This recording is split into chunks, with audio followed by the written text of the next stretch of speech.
So while the left likes to pretend that Charlie Kirk was some hateful bigot, why don't you check out who he really was? Yeah, first of all, welcome to the conservative movement. I don't think you should introduce yourself just based on your sexual attractions. No, I agree. I like because that's not who you are. I like to be thought of as a person, and for sure, you are a complete human being, and I'm sure you treat people well, and you're studying something. So I want to get away with this idea that you're gay anything. I just think that we have gone a long way in the negative direction in this country, where we act as if the most important part of your identity is what you do in the bedroom. It doesn't mean that much to me, but if you ask from a perspective as a Christian, I don't agree with that lifestyle, but politics is about addition and multiplication. I imagine you agree with a lot of what we talk about. Absolutely. Right? Strong borders, strong country, and for that, we welcome you into the conservative movement.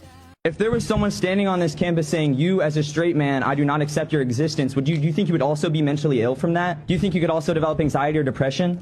No, I would tell him your existence. I would tell him heterosexual men built this country, so shut up, tranny.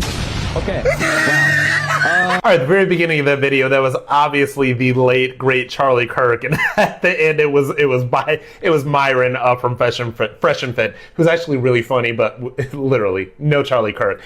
Back to Charlie Kirk. So it's very interesting that in his passing, all right, the left has tried to create this caricature of Charlie Kirk as some hateful bigot. If you followed me in all my content over the past couple of years, the past, almost decade at this point, everybody knows that I'm gay. Everybody knows that I'm conservative. Charlie Kirk was my first boss in the conservative movement, brought me into the Turning Point USA fold, knowing exactly who I am, because he rightly figured that I'd be a very effective messenger for the conservative movement. And so when you break that down and you actually realize what he said in this clip, he said a couple of different things. Number one, that he's a Christian and he doesn't agree with that lifestyle, which is fine because tolerance goes both ways. I don't need everybody to agree with everything that I do. I don't need all that. I never needed that from Charlie when I worked under him, and they obviously never needed for me to hide who I was, right? Or who I am. So that's the first thing. The second thing is that he says something that's very prescient, and a lot of very powerful and very great political minds say this. I think the Donna Brazile, who's kind of like this legendary Democrat strategist, said this to me on an Amtrak one time from New York to DC. She said politics is about addition, not subtraction.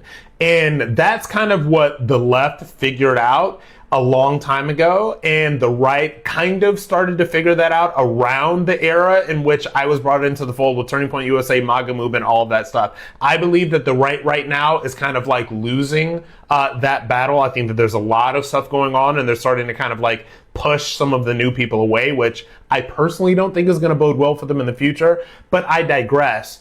Who Charlie Kirk was somebody who saw the vision of a populist, united conservative movement that was brought together by people that have varying different races and sexual orientations and men and women and all of these different things, right? So that's who he was. And when you look at a clip like that and you realize that that's who he was, and everybody that was around Charlie Kirk in any capacity, everybody just kind of knew that he would be president someday.